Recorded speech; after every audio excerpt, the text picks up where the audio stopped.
মমতা নওশাদ বৈঠকের পর নানা জল্পনার মধ্যেই এবার নওশাদের বক্তব্যকে সমর্থন তৃণমূল বিধায়কদের। সাম্প্রদায়িক রাজনীতির বিরুদ্ধে একজোট হয়ে লড়তে হবে। সাম্প্রদায়িক অশান্তিতে ফ্যাক্ট ফাইন্ডিং টিম আর নওশাদ সিদ্দিকীর এই দাবিকে সমর্থন করা হলো তৃণমূল কংগ্রেসের তরফ থেকে টেবিল চাপড়ে বিধানসভাতে। আর যখন নওশাদের এই দাবিকে সমর্থন করছেন তৃণমূল, তখন অন্যদিকে জল মাপছেন বিরোধীরা।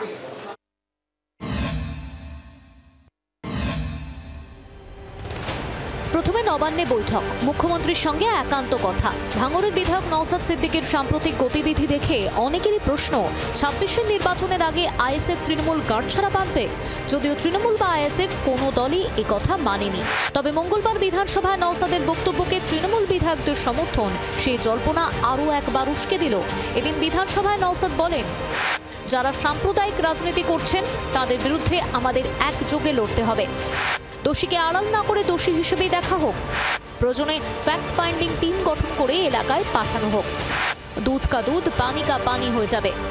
রাজনৈতিক মহলের একাংশের মতে এদিন নওশাদের বক্তব্য থেকে স্পষ্ট, মেরুকরণের রাজনীতিতে মূলত গেরুয়া শিবিরের দিকেই আঙুল তুলেছেন তিনি। টেবিল চাপড়ে নওশাদকে তৃণমূলের সমর্থনে অন্য সমীকরণ কাজ করছে না তো।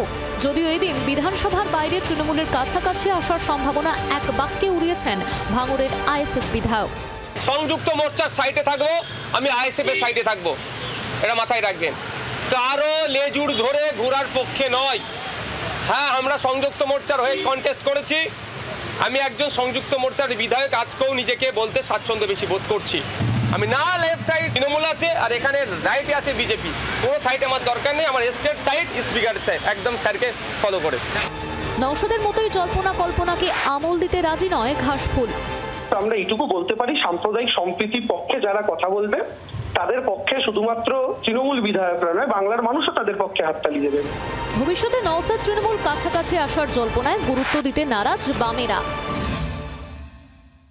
কোনো অবস্থান নেই। নওশাদ সিদ্দিকী আইএসএফ, উনি তার নেতা, উনি তার এমএলএ, উনি ভাঙড় থেকে জিতেছেন। আমরা সেই নির্বাচনে ওর সঙ্গে থেকেছি। তৃণমূল এবং বিজেপি বিরোধী বিধায়ক হিসেবে নওশাদ সিদ্দিকী দায়িত্বপূর্ণভাবে চলবেন, এটাই আমরা ধরে নিচ্ছি। যদিও এদিন নওশাদকে আক্রমণ করতে ছাড়েনি গেরুয়া শিবির।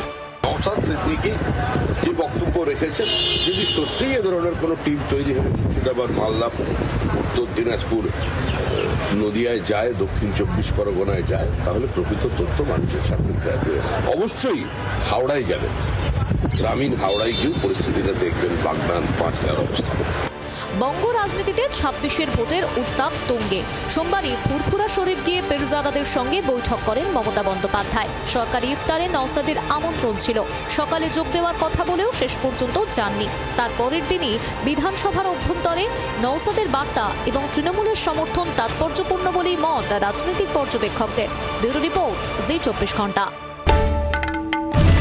বাংলার আওয়াজ, বাঙালির আবেগ, জি ২৪ ঘন্টা।